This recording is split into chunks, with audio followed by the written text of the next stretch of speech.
You need to affirm to the universe, gentlemen. You need to wake up every day and you need to talk to the universe as if it was Alexa or Siri, and you need to say, I want to see how good life can get. I've been saying this all the time, and I thought that my life was already perfect 2 or 3 years ago, and still it keeps getting better. Oh, yeah. My life keeps getting better. Now, life isn't a straight line, right? I didn't get to the top in a straight line. I had bumps, bruises, I had setbacks. Yeah, I got cut up, I got stabbed, I had a lot of problems. But here I am at the top. Life's not a straight line. But every single day I say, I want to see how good life can get. And God keeps providing. He keeps making me richer.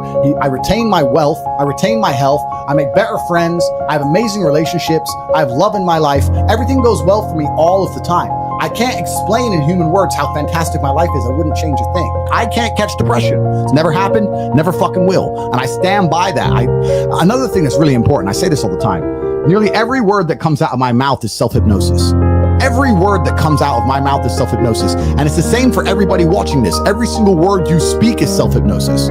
Every single thing you say out of your own mouth is almost more important than the things you hear from other people. Amen. You can't be sitting there saying, I'm depressed. I got a generational curse. I'm unlucky, bro. You can't be saying these things because you're reaffirming them within your mind. I don't do that. And as many people are going to sit there and say, Tate, you're delusional, you're a narcissist. You go through the world saying you're super lucky and that you're bulletproof and you can do all these crazy things. It's impossible for you to be depressed. You're a narcissist. Perhaps. Look at my life and look at yours. Yep. So let's talk about it let's look at it in pure metrics. Who came from a worse scenario at the start? Who had a worse background? Me. Who's now more successful? Me. Who's happier? Me. Who smiles more? Me. Who sleeps easy at night? Me. Why the fuck would I want to think like you? If thinking this way makes me a bad person, but I get fucking fantastic results from my entire life, and everybody close to me gets fantastic results from knowing me, and everybody close to me absolutely adores me, why would I want to adopt your thinking and be a sad fucking sack of shit sitting on the internet trying to cancel people like a dork? I don't want to be my enemies.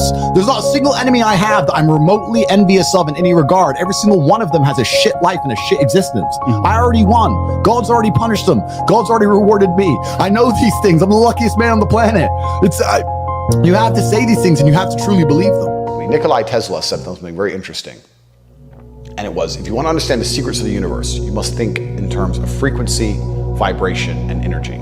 And I, for the last couple years, have been paying very close attention to energy exchanges and how energy is generated between people. If I walk into a club, even if I don't do anything, I just walk in, everybody notices.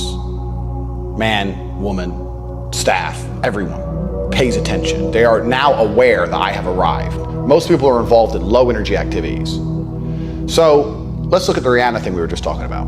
If you're Rihanna on stage and all these people are screaming at you, think how much energy and attention, and I'm talking energy in terms of genuine measures of energy, like kilojoules of energy that can like heat up a cup of coffee.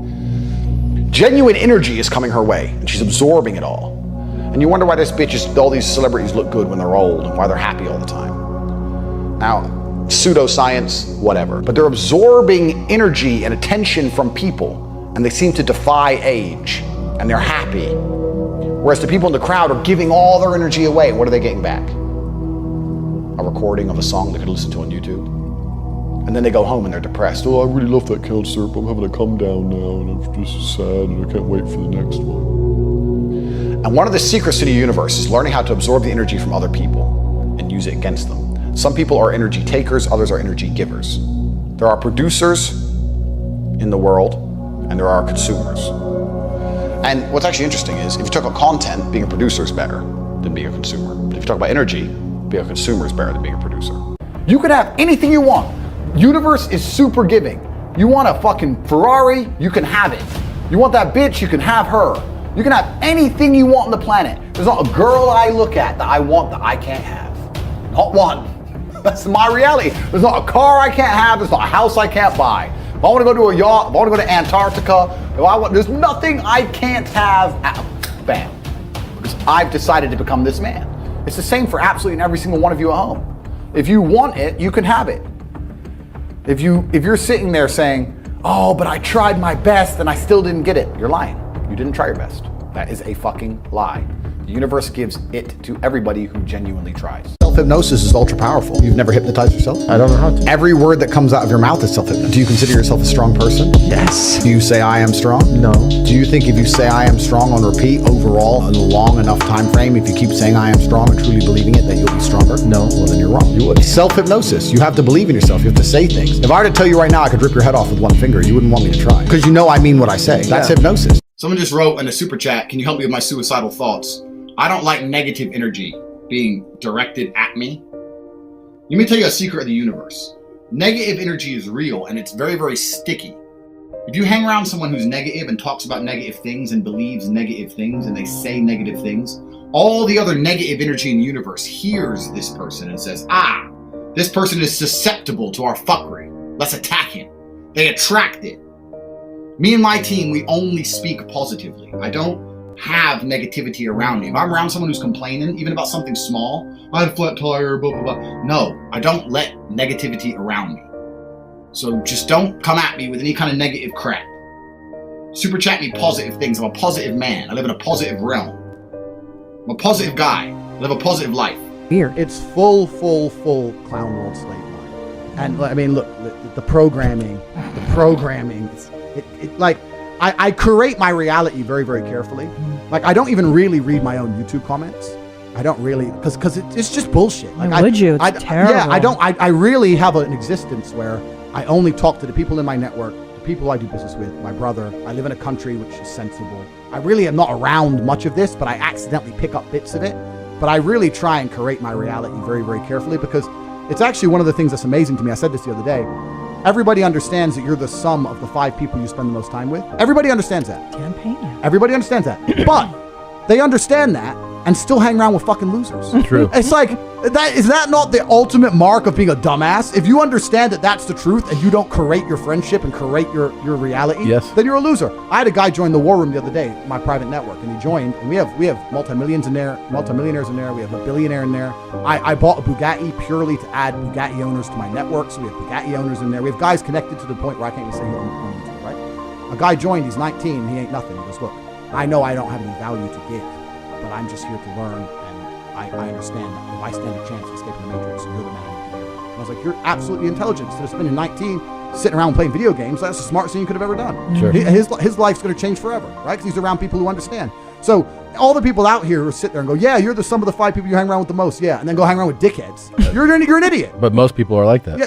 Because they're idiots, right? You have to create your reality, and there's nothing wrong with saying to people, you know what, I've outgrown you. You know what, I'm on a different path to you. You know what, X, Y, Z. Sometimes you got to cut people off, because if you don't create your reality, they infect your energy. That is a big one, man. They'll infect your energy. It's like, it's negativity. It's being around it. I remember cutting off like a really good friend for a good period because of that negative draw. You know? 100%. Yeah. Because as much as I don't want to sound airy-fairy, I have noticed, I have a saying, and it's not a very remarkable saying, but I use it all the time, and that's dumb shit leads to dumb shit. And I say that for an example, like let's say you leave your car unlocked. You're unprofessional, you leave your car unlocked. Now it gets stolen. Now there's a police case. Now, dumb shit leads to dumb shit. So when I'm around people who do dumb shit or unprofessional things, or they're not smooth, or they don't get their shit right, or they're negative, I refuse, because it comes true. Yeah. It's like you make it true. If I hang around with your stupid ass long enough, all the stupid shit you're talking about is going to happen to me. Yeah. So it's like you speak it into existence. Yes. So I refuse to be around it. Dumb shit leads to dumb shit. Everyone I talk to is such a fucking winner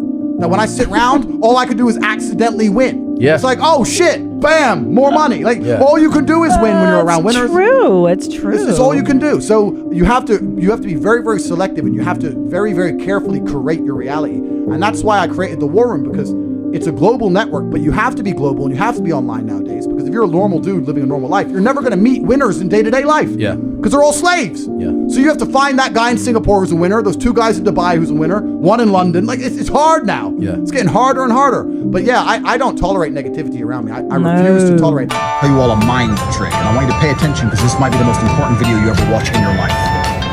What I want you to do from now on is try and remember your last thought before you go to sleep.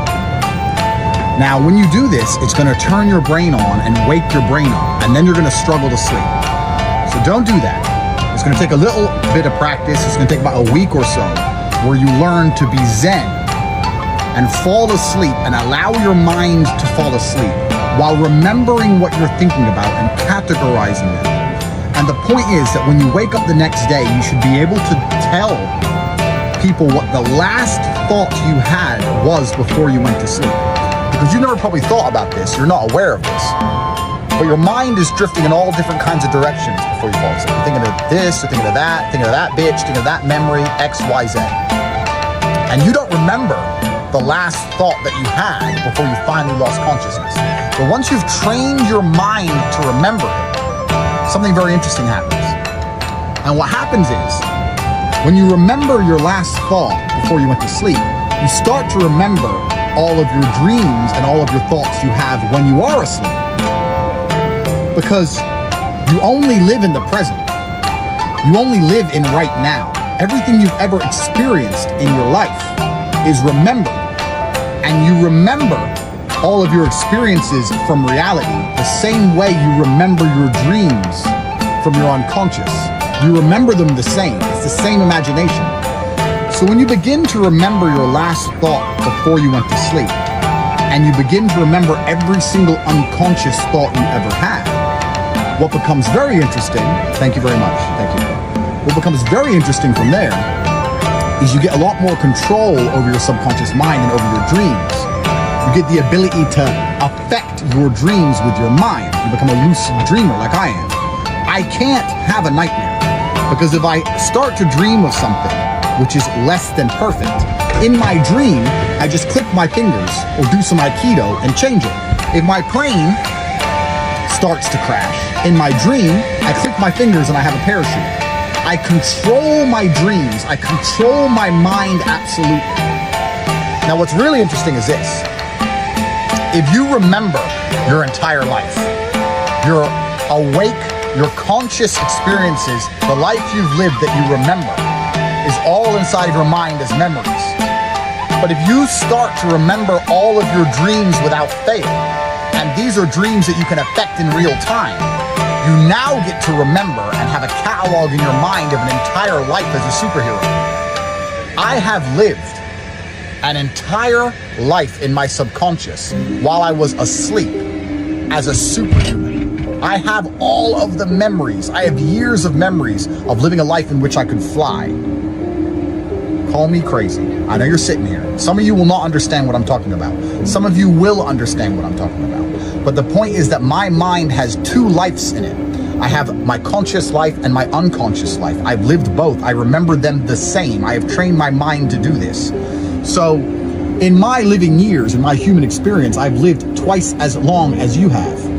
This is why I know twice as much as you know.